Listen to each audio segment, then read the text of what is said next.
اعوذ باللہ السمیع العلیم من الشیطان الرجیم بسم اللہ الرحمن الرحیم۔ اللہ کے نام سے شروع کرتی ہوں جو بہت ہی مہربان اور نہایت ہی رحم کرنے والا ہے۔ روحانی وظائف چینل کی طرف سے تمام ویورز کو السلام علیکم ورحمۃ اللہ وبرکاتہ۔ میں اپنا چینل روحانی وظائف کے ساتھ آج آپ کی خدمت میں بڑی 11ویں شریف کا ایک بہت ہی آسان اور مجرب وظیفہ لے کر حاضر ہوئی ہوں۔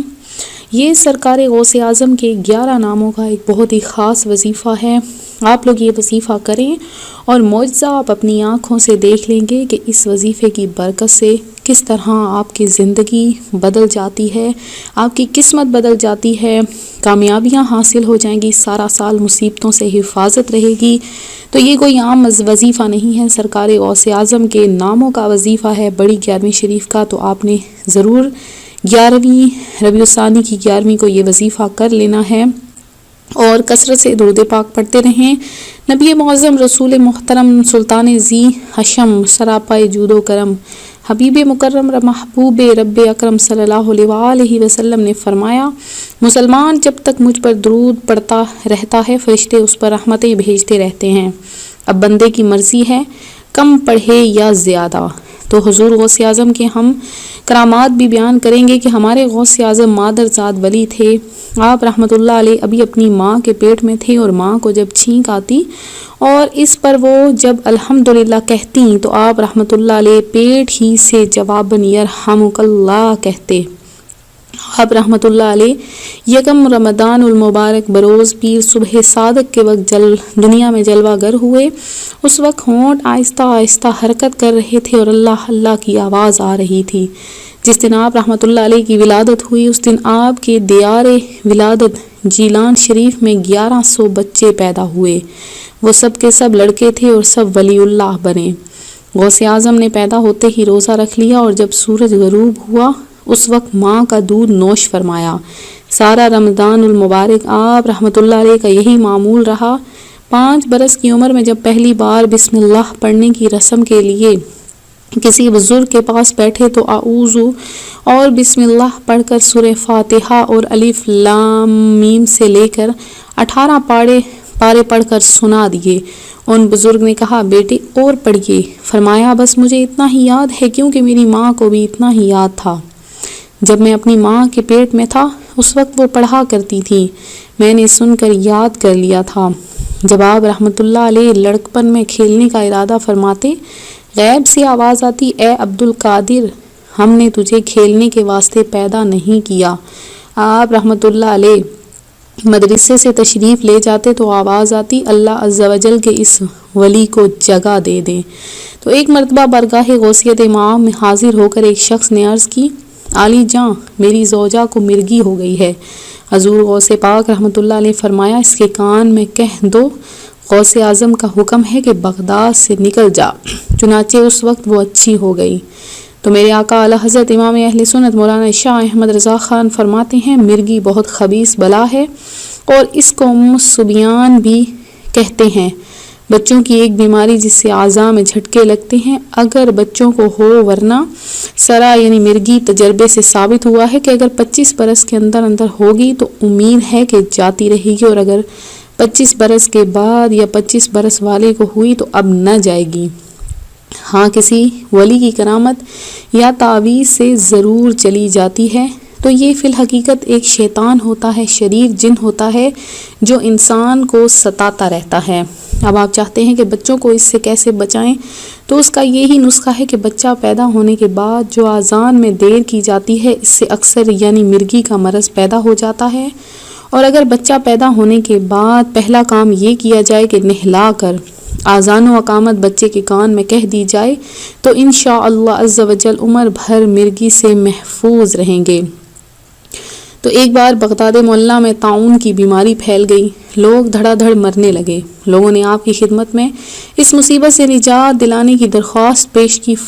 فرمایا مدرسے کے ارد گرد جو گھاس ہے وہ کھاؤ اور ہمارے مدرسے کے کنویں کا پانی پیو۔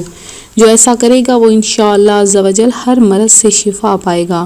چنانچہ گھاس اور کنویں کے پانی سے شفا ملنی شروع ہو گئی اور آپ کا یہ بھی فرمان ہے کہ جس مسلمان کا میرے مدرسے سے گزر ہوا قیامت کے روز اس کے عذاب سے تخفیف ہو جائے گی۔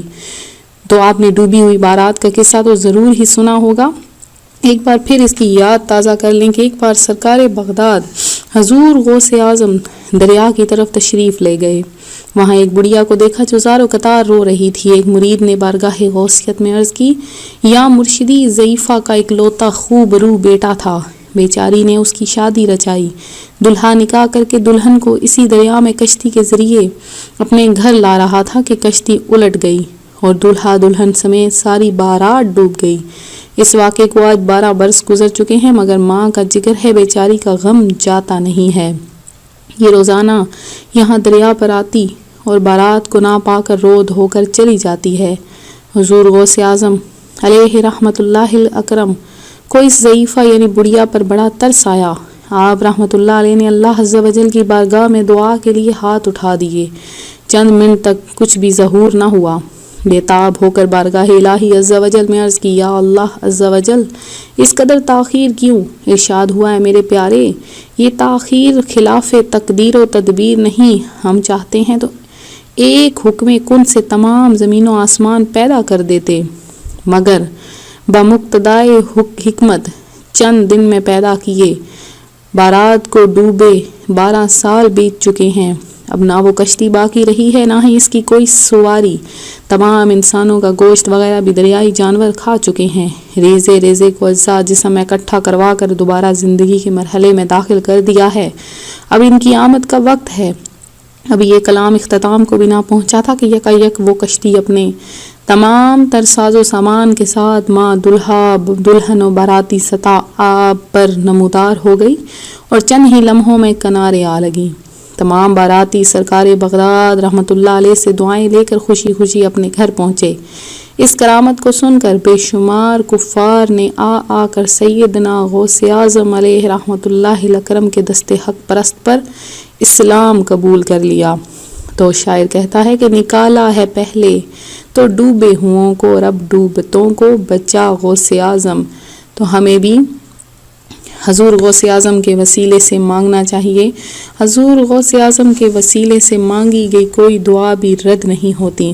دیکھیے وسیلہ کیا چیز ہوتی ہے کہ جب انسان کسی منزل تک پہنچنا چاہتا ہے، آپ ایک چھت کی مثال لے لیں، چھت پر پہنچنے کے لیے ہمیں سیڑھیوں کی ضرورت ہوتی ہے، اگر سیڑھیاں نہیں ہوں گی تو ہم ڈائریکٹ کبھی بھی چھت پر نہیں پہنچ سکتے، تو وہ سیڑھیاں ایک وسیلہ ہوتی ہیں۔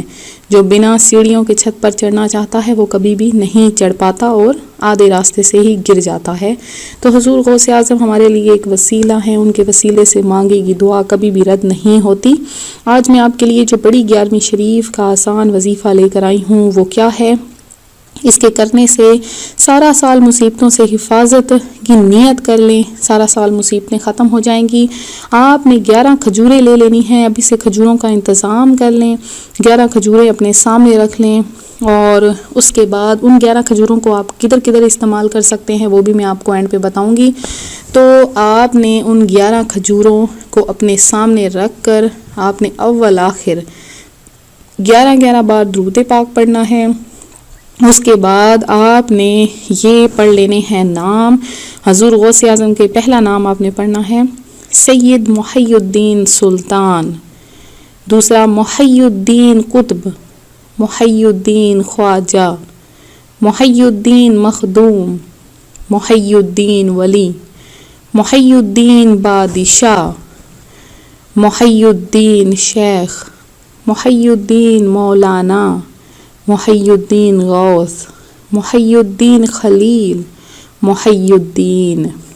تو یہ 11 نام اول آخر 11 بار درود پاک کے ساتھ آپ نے پڑھ لینے ہیں، اور اس کے پڑھنے سے کیا ہوگا کہ یہ آپ کھجوریں کسی بھی کو بھی کھلا سکتے ہیں، اپنے بچوں کو جو بیمار ہیں ان کو کھلا سکتے ہیں، جو ذہنی کمزوری ہے ان کو کھلا سکتے ہیں، اس کے علاوہ جو آپ کے والدین بیمار ہیں ان کو کھلا سکتے ہیں، پیٹ کے کوئی مرض ہے اس کو کھلا سکتے ہیں۔ پورا سال آفتوں مصیبتوں سے حفاظت کے لیے یہ وظیفہ ہے۔ آپ کے گھر میں پورے سال نہ آفت آئے گی، نہ مصیبت آئے گی، نہ پریشانی آئے گی، بلکہ اتنا رزق آئے گا کہ آپ سے سنبھالا بھی نہیں جائے گا۔